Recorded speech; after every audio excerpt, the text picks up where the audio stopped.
நீங்கள் பார்த்துக் கொண்டிருப்பது உங்கள் விஜய். ஸோ இப்போ என்ன ரவுண்ட் விளையாட போகிறோம் அப்படின்னு உங்களுக்கு எதாவது ஐடியா இருக்கா? ஒன்றுமே இல்லை. ஒன்றுமே இல்லை. அதான் இந்த ரவுண்ட். நீங்கள் ஒரு கதை சொல்லணும். அந்த கதையில் 3 பொய்யை அழகாக நுழைச்சி சொல்லணும். உங்கள் முன்னாடி 3 பல்பு இருக்கும். அது நல்லா பிரகாசமாக எரிஞ்சிட்டே இருக்கும். நீங்கள் சொல்கிற ஒவ்வொரு பொய்க்கு ஏற்ற மாதிரி ஒரு பல்பாக ஆஃப் ஆகிட்டே வரும். ஒரு பல்ப் ஆஃப் ஆனால் உங்களுக்கு 100 பாயிண்ட்ஸும் ஆஃப் ஆயிரும். இதுதான். ஆனால் இந்த பொய்யை யார் கண்டுபிடிக்க போகிறா அப்படின்னு பார்த்தீங்கன்னா அது நான் இல்லை, ஆடியன்ஸ்லேருந்து ஒருத்தர் வருவாங்க. ஸோ இந்த ரவுண்டில் ஃபர்ஸ்ட் வந்து கதை சொல்ல போகிறது யாருன்னு பார்த்தீங்கன்னா அதிக பாயிண்ட்ஸோடு இருக்க படவா கோபி.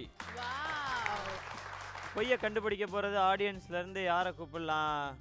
நீங்கள் தான் வந்து படவா கோபி சாருக்கு பொய்யை கண்டுபிடிக்க போகிறீங்க. வாங்க. வணக்கம், உங்கள் பேர்? ஜோ. ஓகே, நீங்கள் உங்கள் கதையை ஆரம்பிக்கலாம். நான் வந்து என்னுடைய நிகழ்ச்சிக்காக ஹாங்காங் போயிருந்தேன். ஃப்ளைட் வந்து ஹாங்காங்கில் இறங்குச்சு. ஓகே. ஆனால் அது வந்து 2 மணி நேரம் லேட்டில் இறங்குச்சு. 2 hours லேட் ஆகி போச்சு. கண்டிப்பாக வந்து பார்ட்டிக்கு இன்ஃபார்ம் பண்ணி ஆகணும் அப்படின்னு சொல்லிட்டு நம்ம வந்து ஃபோன் பண்ணலான்னு அப்படி தேடினே இருக்கிறேன். கையில் மொபைல் இருக்குல்ல, இன்டர்நேஷ்னல். ஸோ எடுத்தால் செலவாகுமே அப்படின்னு சொல்லிட்டு ஃபோன் அடிச்சிச்சு. கிருன்னு ஃபோனு, மொபைல் ஏன் ஃபோன் அடிக்குது? எடுத்து யாரோ பார்ட்டிக்காரங்க தான் ஃபோன் பண்ணுறாங்கன்னு, இன்டர்நேஷ்னலில் இருக்கிறோம் நம்ம, பார்ட்டிக்காரங்க தான் ஃபோன் பண்ணுறாங்க. காலை வச்சா, மச்சான் நான் தான் சுந்தர் பேசுகிறேன், இந்த ரமேஷ் நம்பர் இருந்தால் கூடுறா அப்படின்னா. அடா பாவி, இன்டர்நேஷனல் ரோமிங், அதை பரவாயில்ல கூடுறானா? அடா பாவி, இந்த மாதிரி நமக்கு ரொம்ப தொல்லை வர சொல்லிட்டு ஃபோன் ஆஃப் பண்ணி உள்ளே வச்சுட்டு, எங்கேயாவது பே ஃபோன் இருக்கா, அதாவது பப்ளிக் ஃபோன் இருக்கா அப்படின்னு பார்த்தா அவங்க ஆனால் ஃப்ளைட் டிலேன்றதுனால எல்லாரும் அவங்க பார்ட்டிக்கு இன்ஃபார்ம் பண்ணல, எல்லாரும் ஃபோன் லைனில் நிற்கிறாங்க. சரி, நானும் லைனில் நின்றுருந்தேன். ஒவ்வொருத்தராக போகிறாங்க. அங்கே வந்து பே ஃபோன்னா கார்டு, கரெக்டாக கார்டு எடுத்து ஸ்வைப் பண்ணேன். ஸ்வைப் பண்ணி காதில் வச்சோன்னே அவள் கராதி நான் ஃப்ராஸ் நீ இல்லை கராது நான் நான் டூ பீக்கனா கரா ஃபுங்கிலா கரா சூ ரக் நீலே ஃப்ராக் நீல வரக் நீ தக் டூ அப்படின்னு நான் உடனே அது நம்பர் எல்லாம் அடிச்சு விட்டுனேன். கிருன்னு பெல் அடிச்சது. அதுக்கப்புறம் ரவீந்தர் ஃபோன் எடுத்தேன். ரவீந்தர் மாதிரி ஃப்ளைட் 2 hour டிலே, அதனால் வந்து நான் வர முடியாது, ஒரு 2 hours கழிச்சு வந்துருங்க, நம்ம இமிக்ரேஷனில் கிளியர் பண்ணி வந்துடுறேன், நம்ம போயிடலாம் அப்படின்ட்டு ஃபோனை வச்சுட்டு திரும்பி பார்க்குறேன். முன்னாடி பேசினாங்க பற்றி அந்த 50 பேர் எல்லாரும் ஏன் பின்னாடி நிற்கிறாங்க. என்னடான்னு பார்த்தா அவங்க கார்டு ஸ்வைப் பண்ணாங்கல்ல, அங்கே லல்லா ஃப்ரக்கடி நீ டூ பண்ண டூ, யாருமே புரியல. நான் ஒருத்தன் தான் பேசுறேன். அதுக்கப்புறம் வந்து என்ன புரி ஹாங்காங்கில் இவர் சொன்ன மாதிரி அரபி பேசுகிற மாதிரி பேசுகிறாரு. அரபி பேச மாட்டாரு அவர் வந்து அரபி பேசுகிற மாதிரி. அரபி தானா சார் இது? இது அரபி கிடையாது. யாரும் உங்களை யாரோ திட்டினாங்க அப்படின்னு நினச்சிட்டு இருந்தேன். இது ஃபோன் லாங்குவேஜ். Phone language. அது என்ன லாங்குவேஜ் தான் சொல்லு. அவர் பேசுனது எப்படி லாங்குவேஜ் என்ன சொல்லுங்க. நீ தான் சொல்ல, நான் சொல்லக்கூடாது. ஹாங்காங்கில் அப்போ எப்படி பார்த்தாலும் சைனீஸ் பாஷை தான் பேசுவாங்க எனக்கு தெரிஞ்ச விஷயம். நீங்கள் பேசுறது பார்த்தா அரபி பாஷை மாதிரி இருக்குது. கரெக்டாக கண்டுபிடிச்சிட்டீங்க. ஹாங்காங்கில் அந்த மாதிரி பாஷையை பேசுவாங்க. ஓகே, ஒரு பொய்யை கண்டுபிடிச்சிட்டாரு கோபி சார். உங்களுக்கு ஒரு பல்பு ஆஃப் பண்ணுங்க. Very good. நீங்கள் கதையை கண்டினியூ பண்ணுங்க. வால்மீகி திரைப்படத்தின் அனுபவம். ஆஹா. ஸோ வால்மீகியில் என்னுடைய கேரக்டர் ரொம்ப ரொமான்டிக் கேரக்டர். நல்ல வேலை எராட்டிக் கேரக்டர்னு சொல்ல முடியும். ஸோ நான் வந்து ஃபஸ்ட்டு நாள் ஓகே ஷூட்டிங் நடக்குது. இந்த ஹீரோயின் வந்து நல்ல தமிழ் பேசக்கூடிய ஒரு பொண்ணு. ஸோ நாங்கள் வந்து மேக்கப்லாம் போட்டு ரெடியாக நிற்கிறோம். நின்னோடனே அவங்களுக்குலாம் ஷார்ட் போயிட்டுருக்கு. எனக்கு எடுக்கலை ஷார்ட்டு. ஃபுல்லாக முடி மேலே அப்படியே கருப்பு பெயிண்ட்டு, ஷார்ட்ஸு, கண்ணில் வந்து ஃபுல்லாக அந்த ரெட்டு கலர்லாம் போட்டுல தெருவில் இருக்கக்கூடிய ஒரு மிக மோசமான பிச்சைக்காரனோட பயங்கர மோசமாக இருக்கிறேன் நான். ஸோ எனக்கு ஷார்ட்டே வரல. ரொம்ப நேரம் உட்காந்தே இருந்தேன். அப்புறம் பார்த்தா அவங்களுக்கு பாட்டுக்கு ஷார்ட் போயிட்டே இருக்குது. சரி, என்ன ஏதாவது ஒன்று பண்ணுமே அப்படின்னு சொல்லிட்டு என்ன பண்ணேன், நேராக அந்த பாடிகார்டு முனீஸ்வரன் கோயில் தெரியுமா, இந்த ரயில்வே ஸ்டேஷன் சென்ட்ரலுக்கு போகிற வழியில் இருக்குல்ல, அங்கே கீழே தான் ஷூட்டிங். ஸோ நான் என்ன பண்ணேன், கடகடன் மேலே ஏறி போயிட்டு நைட்டு ஒரு 1 மணி இருக்கும், மிட் நைட். அந்த பிரிட்ஜ் இருக்குல்ல, அந்த பிரிட்ஜ் மெயின் ரோடு ஓகே, அந்த மெயின் ரோட்டில் போய் படுத்துட்டேன். அப்படி காலை வச்சு படுத்துக்கிட்டேன். வந்தான் இந்த ஒரு பஸ்ஸு வந்து கிட்ட நிறுத்திட்டு உள்ளேருந்து இறங்கி ஒரு 4 பேர் வந்தானுங்க. வந்து அப்படியே ஈர்த்து போட்டு விட்டாவுறா செவிலியே. எனக்கு என்ன, சரி நம்மளை யாராவது ஒரு சந்தோஷமாக இருக்கும். என்ன போய் ஹெல்ப் பண்ண தான் செய்வாங்க, யாரும் அடிக்க மாட்டாங்க. இல்லை, ஹெல்ப் தான் பண்ணாங்க. இல்லை அடிக்காதீங்களே, அது ஹெல்ப் தான் பாது. அது ஹெல்ப் அடிக்கிறது எப்படி சார் ஹெல்ப் ஆகும்? நாளா லெஃப்ட் சைடு அவர் கேட்காம அப்படி தான் ட்ரீட் பண்ணுவாங்கன்னு சொல்ல வரேன் நான். ஓகே, இப்போ நீங்கள் சொன்னது அவர் அடிச்சது பொய் அப்படிங்கிறீங்க. பொய். அது அவரே கேட்கலாம். அது பொய் தானே சார்? நீங்கள் தான் சொல்லணும். உண்மை இல்லை, அது பொய் இல்லை, ஆனால் உண்மை இல்லை. உங்களுக்கு 2வது பல்பு. வெரி குட், வாழ்த்துக்கள். ஸோ நீங்கள் வந்து 2 பொய்யை கரெக்டாக கண்டுபிடிச்சிருக்கீங்க. ஆனால் நீங்கள் வந்து கதையை ஃபுல்லாக சொல்லி முடிச்சிட்டீங்க. முடிஞ்சிச்சு. 3வது பொய் அது என்னன்றதை சொல்லிடுங்க. மீரானந்தன் இந்த படத்தினுடைய ஹீரோயின் நல்லா தமிழ் பேசுவாங்கன்னு சொல்லியிருக்கேன். ஆஹா ஆஹா ஆஹா, அதை நீங்கள் வந்து கண்டுபிடிக்கவே இல்லை. உண்மையிலே 2 கண்டுபிடிச்சல போயேன். உங்களுக்கு தான் அந்த பாராட்டை நாங்கள் தெரிவிச்சே ஆகணும். உண்மையிலே உங்களுக்கும் பாராட்டுகள். ஏன்னா 2 பல்ப் வாங்கி கொடுத்துருக்கீங்க. Thank you so much. வாழ்த்துக்கள் உங்களுக்கு. வடவா கோபி அவருடைய கதையை சொல்லி முடிச்சிட்டாரு. அதில் 2 பொய் ஆடியன்ஸ் கரெக்டாக கண்டுபிடிச்சு அதில் 2 பல்பு அவருக்கு கொடுத்துட்டாங்க. அடுத்ததாக பொய் சொல்ல போகிறது வந்து யாருன்னு பார்த்தீங்கன்னா செகண்ட் ஹையஸ்ட் பாயிண்ட்ஸில் இருக்க ரம்யா. ரம்யா, நீங்கள் கதையோட தயாராக இருக்கீங்களா? யா ரெடி. உங்கள் பொய்யை கண்டுபிடிக்கிறதுக்காக யாரை கூப்பிடலாம்? நீங்கள் வரீங்களா? ரொம்ப ஆசைப்படுறீங்களே நீங்கள். ஓகே வாங்க. வணக்கம், உங்களுடைய பேர் சார்? சுதேஷ் கண்ணன். நீங்கள் இப்போ அவங்க சொல்கிறதுல இருக்க பொய்களை நீங்கள் கண்டுபிடிக்க போகிறீங்க. எங்கேயாவது நீங்கள் பொய் அப்படின்னு ஃபீல் பண்ணிங்கன்னா பொய் அப்படின்னு சொல்லணும். வெரிஃபை பண்ணி நம்ம செக் பண்ணி அவங்களுக்கு பல்பு கொடுத்துடலாம். ஓகே கண்டுபிடிச்சு. ஓகே, கதையை ஆரம்பிக்கலாம். ரம்யா, ஒரு ஸ்டார் நைட் ஷோக்கு ஒரு 6 மாதம் முன்னாடி நான் ட்ராவல் பண்ணேன். அதில் வந்து நிறைய ஆர்டிஸ்ட்லாம் எங்கள் கூட வந்தாங்க. ஸோ நான், நமிதா, நிலா, லக்ஷ்மி ராய், அதுக்கப்புறம் கலக்க போகுது யார் artist Sivakarthikeyan, Gokulnath, Airtel super singers, நாங்கள் எல்லாருமே போனோம். சிங்கப்பூரில் போய் இறங்கினோம். அடுத்த நாள் ஷோ போது முழுக்க வந்து சிவகார்த்திகேயன் என் பக்கத்தில் தான் உட்காந்துட்டு இருந்தார். அவரோட பெர்ஃபார்மன்ஸ் கடைசியில் இருந்துச்சு. ஸோ நான் போவேன், ஹோஸ்ட் பண்ணுவேன், வந்துடுவேன். பக்கத்தில் உட்காந்து சொல்கிறதுக்காக உங்களுக்கு வாய்ப்பு. இருங்க உங்களை பற்றி தானே சிவா இந்த ஸ்டோரியே நம்ம பல நாள் உண்மையை வந்து இன்னைக்கு நான் சொல்ல வேண்டிய ஒரு தருணம் வந்துருச்சு. I am really sorry Siva. So அதனால சிவகார்த்திகேயன் வந்து சும்மா கமெண்ட்ஸ் பாஸ் பண்ணிட்டே இருந்தார். எனக்கு கொஞ்சம் டிஸ்ட்ராக்டிங்காக இருந்தது. பட் நான் சும்மா இருந்தேன்.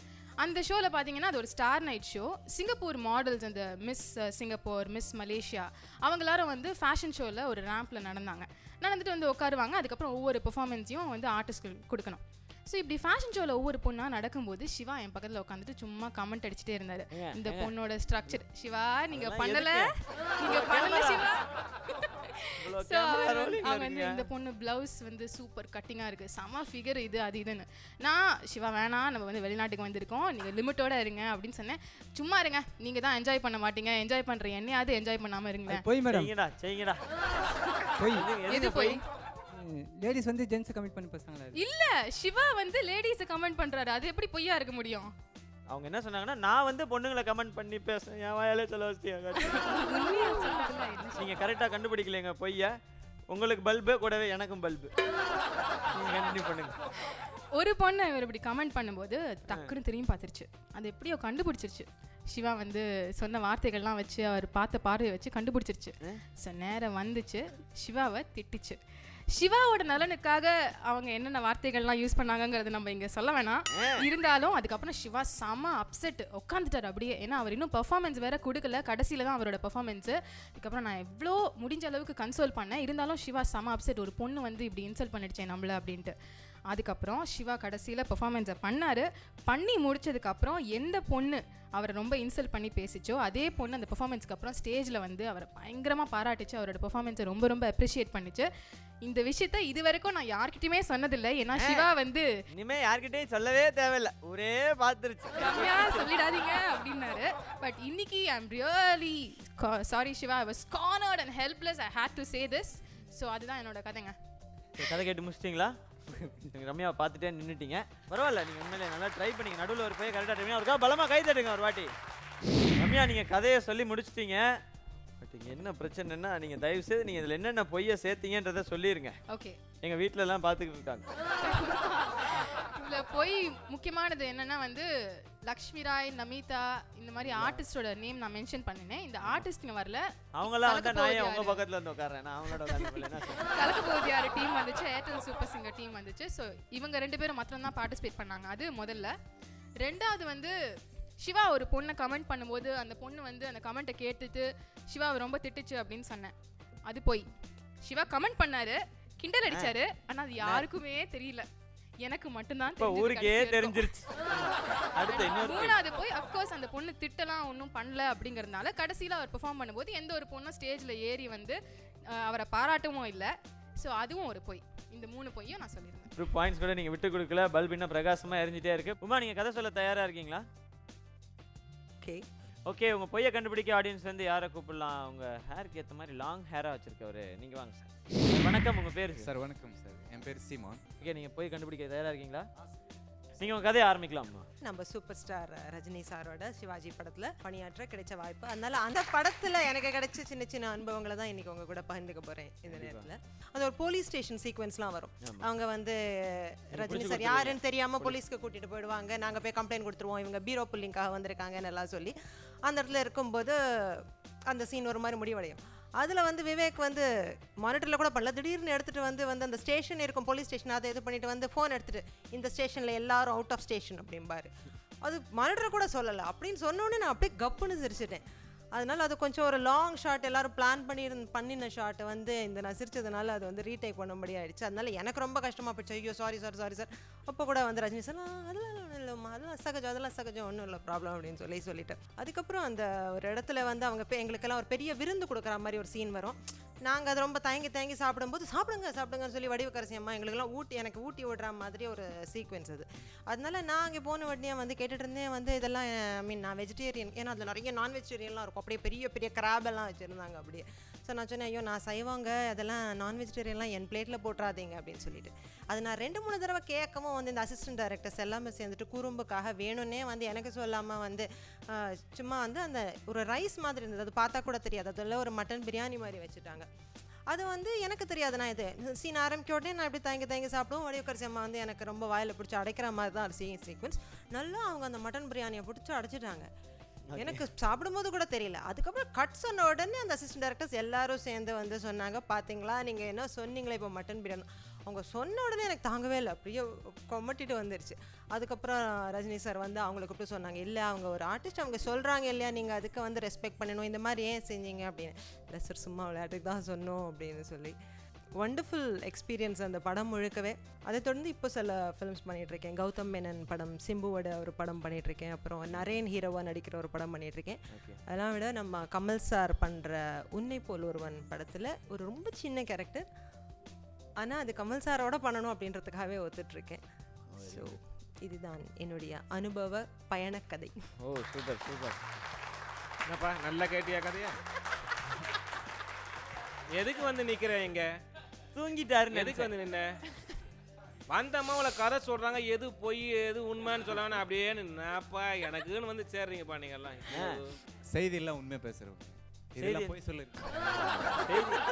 செய்தி பேசுறவங்க என்ன அவங்க என்ன நீ தலைப்பு செய்தி முக்கிய செய்திமா சொன்னாங்க? ஏப்பா அவங்க வீட்டில் போன உடனே வணக்கம் வீட்டுக்காரே வீட்டுக்குள்ளே வாங்க அப்படியே பேசுவாங்க. அது அவங்க தொழில். அது இல்லை சார், அவங்க நிறைய போய் சொல்லியிருக்காங்க. ஓஹோ நிறைய சொல்லிட்டாங்களா? அதவே இப்பதான் ரியலைஸ் பண்றாரு. ஆமா இல்ல இது பொய் சொல்ற ரவுண்ட் இல்ல. இல்ல அவர் ரஜினி சார் கூட நடிச்சாங்கன்னு சொல்றது தான் எனக்கு நம்ப முடியாத பொய். ஐயோ சிவாஜி படத்துல ரஜினி நடிச்சார் தெரியுமா உங்களுக்கு? ரஜினி படம் வந்து சிவாஜி, ரஜினி படம் வந்து சிவாஜி. ஆஹா அரிய கண்டுபிடி. அது பொய்யுங்கிறீங்களா? இல்ல சார் இல்லையா? உண்மை. அதுல நான் மேடம் நடிச்சது வந்து பொய்ங்க. நல்ல கொய்யா படத்தை கொண்டு வரீங்கடா நீங்க. ரஜினி சார் சிவாஜின்னு ஒரு படம் நடிச்சார் இல்லையா? ஆமா சார். அதுல ரஜினி சாரோட மாமியார், இப்ப உங்க மாமியார் யார் சார்? ரஜினி சாரை கேட்டாலே அவங்க உமா தான் அப்படின்னு சொல்ற அளவுக்கு ஒரு அருமையான கேரக்டர் வந்து உமா அந்த படத்துல பண்ணிருந்தாங்க. ஸ்ரேயாவோட அம்மாவா? இல்ல சார் பொய். தம்பி நீ போப்பா. எவ்வளவு பிரமாதமா நடிச்சிருப்பாங்க சிவாஜி படத்துல. சார் எவ்வளவு பெரிய நடிகர் ரஜினிகாந்த் சார். ஆமா அவர் கூட நடிச்சோம் அப்படின்றது. ஓஹோ என்ன வாட்டர். சும்மா சும்மா போய் சொல்றாங்க சார். என்னமா அது? இல்லங்க நான் சொல்றத ஒரு நிமிஷம் கேளுங்க. ஆமா பப்ளிசிட்டி ஆவணும். ஓகே அதுக்கு ஓகே போய் சொல்லிருக்காங்க. ஓ வாவ். அதாவது நீங்க பப்ளிசிட்டி ஆகணுங்கிறதுக்காக சிவாஜி படத்துல நடிச்சேன்னு நீங்களே சொல்லிக்கிறீங்களா? இது உங்களுக்கே தெரியுமா இந்த மேட்ரு? ஏன்னா நானே சொல்லிடுறேன் அவங்க என்னென்ன போய் சொன்னாங்கன்றது. அது உண்மைதாங்க. அவங்க சிவாஜி படத்துல நடிச்சாங்க. நீங்க வேணா டிவிடி வாங்கி போட்டு பாருங்க சார். இல்ல சார் ஒரிஜினல் டிவிடி வந்து என்னால நம்ப முடியல சார். சொல்ல வருது என்னன்னா ரஜினி நடிச்ச படம் சிவாஜி. அருமை. சரி சிவாஜி சிவாஜில நடிச்ச படம் ரஜினி. அது போய் உன் பேர் என்ன தம்பி? என் பேரு சீமான் சார். சீமான் சார். சீமான் ரொம்ப பணக்காரரா? சீமான் தரைய முதல்ல பின்னாடி அனுப்பு முதல்ல ஆடியன்ஸ் மத்தியில. கேட்கணும். இல்லை உண்மையிலே தவறு கிடையாது. நீங்கள் சொன்னது எல்லாமே ரொம்ப இன்ட்ரெஸ்டிங்காக எல்லாரும் சிரிக்கும்படியாக நீங்கள் வந்து பேசியிருக்கீங்க. உண்மையிலே எங்கெல்லாம் சந்தோஷமா இருக்கு. Thank you sir. நீங்கள் வந்து அவங்களோட இடத்துல போய் அமரலாம். உங்களுக்கு எவ்வளோ அப்ளாஸ் கிடைக்கும் மட்டும் அவரால பாருங்க. வந்து நான் பொய் சொல்லுவேன்னு நம்பவே முடியாது சொல்லிட்டார்ல, அதனால ரொம்ப சந்தோஷம். பொய்யே இல்லையா ஒத்துக்கிட்டார். உண்மை. இப்போ உங்களுக்கு சந்தோஷமா? நீங்கள் போய் உட்காரணும். சரிங்க. இல்லை அவங்க சொன்னது பொய்ன்னு தான் நான் சொல்கிறேன்னு தவிர. சார் சார் சார் சார் இதெல்லாம் ஏப்பா நீ தமிழ் தெரியுமா தெரியாதாப்பா உனக்கு? கொஞ்சம் சொல்லிட்டே आज कुछ में बात में समरा कहते में ऑडियंस में करके जब दो पैर को उठा के बैठो. உண்மையிலே கை கொடுங்க. வாழ்த்துக்கள். உண்மையிலே நீங்கள் வந்து வாழ்க்கையில் இன்னும் மேலும் மேலும் வரணும். பொய்யெல்லாம் மக்கள் சொல்லுவாங்க, நீங்கள் நம்பணும். ஓகே நீங்கள் போய் உட்காருங்க. ஏப்பா நீ நிஜமா தான் பண்ணியா அப்படி? இல்லை அவரால் நம்பவே முடியல. அதுதான் பிரச்சனை. நீங்கள் என்னென்ன பொய் சொன்னீங்கன்றது. எதுக்கு அதெல்லாம் சொல்லிட்டு இருக்கு? அதான் சொல்லி விடு போறாள் போன.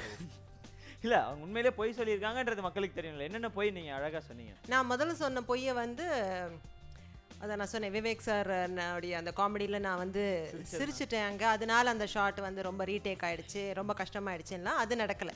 ஏன்னா நான் இங்கே நாங்கள் முதல்ல பண்ண மாதிரி மானிட்டரில் சிரிச்சு முடிச்சுட்டு டேக்லலாம் கரெக்டாக சிரிக்காமல் இருந்துருவோம். அதுக்காகவே ஒரு வாட்டி நம்ம எல்லாம் கை தட்டணும். அடுத்த பொய் வந்து ஒரு பொய். இன்னொரு பொய் வந்து அந்த சொன்னேன் இல்லையா, அந்த நான் வெஜிடேரியன் டிஷ் எல்லாம் கலந்து வச்சுட்டாங்க ஆக்சுவலாக டேக்குன்னு, அப்படிலாம் நடக்கல. இன்ஃபேக்ட் நீங்களே வாங்கி முதல்ல இல்லை நான் வெஜிடேரியன் தான், ஆனால் ஆக்சுவலாக முதல்லலாம் எனக்கு கலாட்டா பண்ணிட்டு இருந்தது ரஜினி சார் தான். இன்ஃபேக்ட் அவர் தான் சொல்லிட்டே இருந்தார், உமா நீங்கள் வெஜிடேரியன் தானே, ஆனால் நடிக்கிறதுன்னு வந்துட்டு அதெல்லாம் பார்க்கக்கூடாது, இங்கே நாங்கள் என்ன போடுறோமோ அதை தான் நீங்கள் சாப்பிடணும் அப்படின்லாம் சொல்லிட்டே இருந்தார். ஆனால் கடைசியில் ஆக்சுவலாக ஷார்ட்டுக்கு போகும்போது ரஜினி சார் சங்கர் சார்லாம் தான் ரொம்ப கவனமாக உமா பிளேட்டில் ஏதாவது நான்வெஜ் ஏதாவது கலந்துடாதீங்கப்பா அப்படின்னு பார்த்து சொன்னாங்க. அதனால் அந்த மாதிரி குறும்பெல்லாம் எதுவும் அங்கே நடக்கலை. மற்றது நான் சொன்னதெல்லாம் நிஜம்தான். இன்னொன்று நான் கடைசியாக சொன்னது அது பொய்ன்னு சொல்ல முடியாது, அது ஒரு ஆசை அப்படின்னு வேணால் சொல்லிக்கலாம். கமல்ஹாசனுடைய படத்தில் ஒரு கேரக்டர் பண்ணேன் அப்படின்னு நான் சொன்னேன் இல்லையா, அது மட்டும் தான். மற்ற 2 ப்ராஜெக்ட்ஸ் நான் சொன்னேன் வந்து அதெல்லாம் உண்மை. அந்த மூணாவது சொன்ன உன்னை போல் ஒருவன் அப்படின்ற அந்த ஒரு படம் மட்டும்தான் நான் சொன்னதுல உண்மை இல்லை. பட் அது விரைவில் நடக்கும் கண்டிப்பா. நீங்க கமல் சாரோட நடிக்கணும், நாங்கள் எல்லாரும் சார்பாகவும் வாழ்த்துக்கிறோம். நான் இப்போ அதாவது கோபி அண்ணா நீங்க நோட் பண்ணீங்கன்னா 2 லேடிஸ்க்குமே ஒரு பல்பு கூட ஆஃபே ஆகல. பல்பு எப்படி ஆஃப்? நீங்க தான் மொத்த பெரிய பல்பை கொண்டு நிக்க வரீங்க அங்க. ஓயா இது ப்ளாட்ல ஒத்துக்க முடியாது. யாரு முதல்ல ஃபர்ஸ்ட் போறாங்க அப்படிங்கிறது முக்கியம் இல்ல, கடைசியா யாரு ஃபர்ஸ்ட்ல நிக்கறாங்கங்கிறது தான் முக்கியம். யோ எதைய கை தட்டற? எல்லாத்தையும் கை தட்டினேறியா நீ வந்ததுல இருந்து? அது ரம்யா இல்ல ஆறா ஒண்ணு என்னையா உனக்கு? அவங்க பாட்டு கார்ல ஏறி போயினா இருக்காங்க, நீ போய் அங்க 12 பிக்கு பஸ் கியூல நிக்கணும். நீங்க வந்து காமெடியில பயங்கரமான எக்ஸ்பர்ட் அப்படின்றது எல்லாருக்குமே தெரியும். கூட நிக்கிறது எனக்கு ரொம்ப சந்தோஷமா இருக்கு. ஸோ எல்லாருக்காகவும் ஒரு மிமிக்ரி பர்ஃபார்மன்ஸ். இது வந்து ஒரு animal documentary.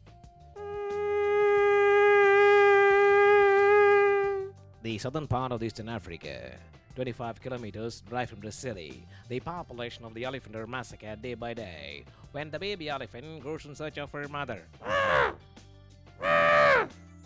The mother elephant responds to the baby's call.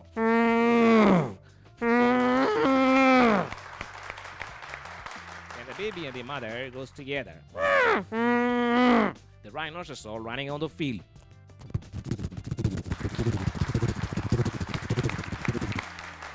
And all these rhinoceros have been monitored from the helicopters.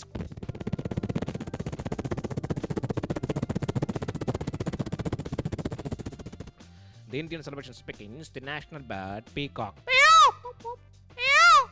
All these celebrations you have to watch the Discovery Channel. Explore your world Tuesday, 9 p.m. India. Excellent performance.